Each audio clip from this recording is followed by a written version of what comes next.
here's what I wanted to talk to you guys about today.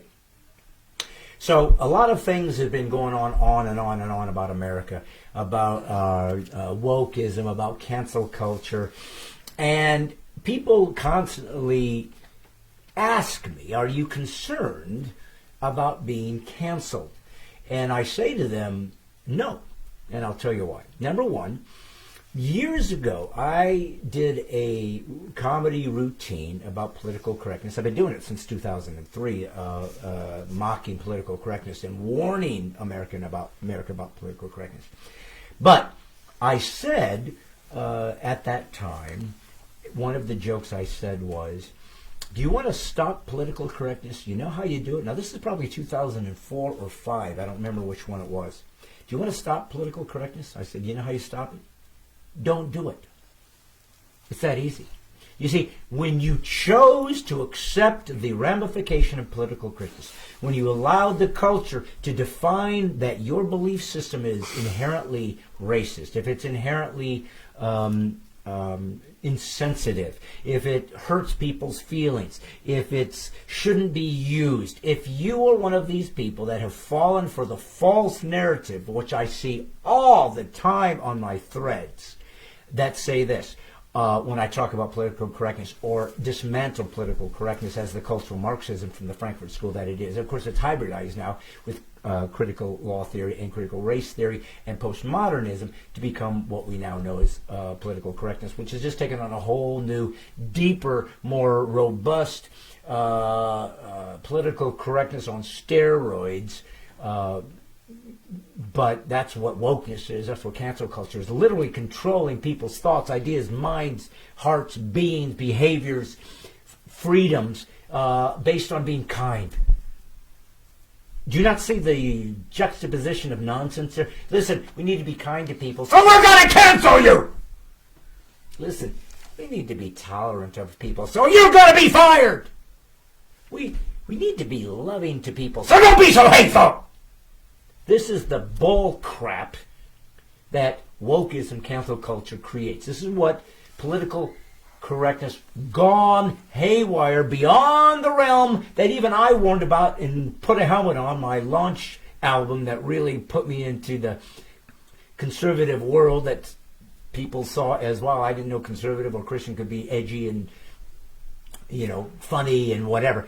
And when I began to get that kind of television coverage, when I was on Fox and Friends every Monday for 6 months, when I was on CNN, when I New Yorker article, because they didn't think you could be funny, be conservative, be a Christian. That was really why they brought me on, and I couldn't just stop there. I had things to talk about. I loved America. Don't worship it. I always say this. Don't worship America. Worship God. But I'm grateful for it, and I'm going to defend it because I've been given this nation and the freedoms that the Founding Fathers created, one of which is the most desired by all of us, the most appreciated by all of us, and why so many people come here from other totalitarian countries or socialist countries or communist countries or atheistic countries or even theocratic countries who treasure Congress shall make no law regarding the establishment of religion or forbidding the free exercise thereof, or allow us to redress our government, and they can't intervene with that. They cannot edit the press. They can't come inside and have the government decide what the press can say or can't say. That we're allowed to protest peacefully. That we are allowed to do this free agency of speaking how we believe, and they can't shoot us for it. That's what it was supposed to be. And then they literally had to give us a Second Amendment, the ability to defend ourselves from any government that would try to supersede those freedoms. Well, that's where we're at now in America, where those freedoms are in fact being superseded by the left and the left only, which is ironic because they've been living off of the bandwagon of McCarthyism for years. Every single time a conservative felt that perhaps there should be some standards in culture. Perhaps there should be some morality expected in schools, on television, in film. Perhaps there should be some sense that we are not trying to indoctrinate our school children, which we saw literally created a whole new governor in Virginia because they said critical race theory will not be taught in school because we don't want our white kids coming back being told, I'm a racist because my skin exists in this shade. I mean, how much more KKK can it get? And that's right. KKK comes in every color. If you're a racist, don't matter what color you are, you're a bigot and you don't deserve an audience. But the left seems to find that if I disagree with them, they call me a racist, trying to use the equity built up in that powerful term to shut me up. But it's a lie.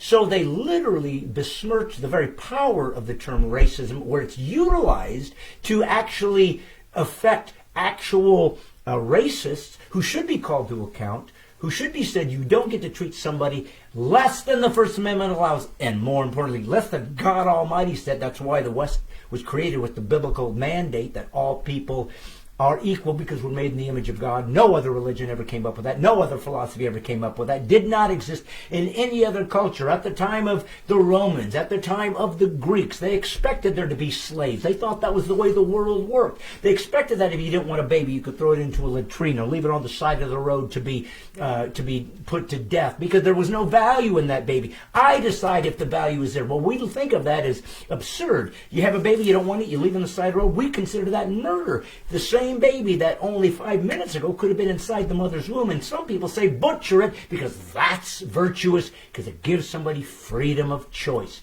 You can't make it up. The hypocrisy. It's just slamming you in the face every dang day. So I want to address this issue of free speech because it's my livelihood. You know, I've said a comedian job relies on words and the use of words. And I think for 3 weeks in a row, I have watched Bill Maher use the concept that words have meaning, that words can't be rewritten for the sake of giving you what you want. You don't get to just utilize words that aren't even applicable to you, but are used as a cudgel to destroy your freedom. I have said these things and used these things, I don't know on how many albums, for how many years. I don't know. Let's find out. Let's see if we can see where I will prove my point. And this isn't to act like I'm better than you. There's people that said these things before me. People with a mind, with a brain, with freedom to think clearly like a Thomas Sowell. Right? I've been saying this for years. But comedy is a way to speak about these things in hopefully a humorous way, but cuts deep. It's a spoonful of poison, but hey, we'll put a little bit of sugar in there and make it palatable. It's going to hurt, but it's going to teach you something. So let's use... Wait, what is it, Wyatt? Are you referring to your message as poison, or... No. What I'm referring to is if you say something that some people don't want to swallow. So I use poison as a metaphor. Then you can sweeten it up. What is it, Wyatt? Isn't poison usually symbolic of something bad? All right. In what Let's make it a spoonful of medicine. How about medicine? That you mean the common comparison that everybody makes? Yeah, let's use that one. Good idea. Now, had I not had a son, I would not have been dragged through the mud and shamed the way I was. Touché, son. Touché. Hey, it's like you said, man. Words have meaning. So use the right ones. Well done, son. See, guys? So you don't have to feel sorry for my son. He can hold his own. Folks, fat versus short. Here's something I did in 2004. Let's see what I had to say then.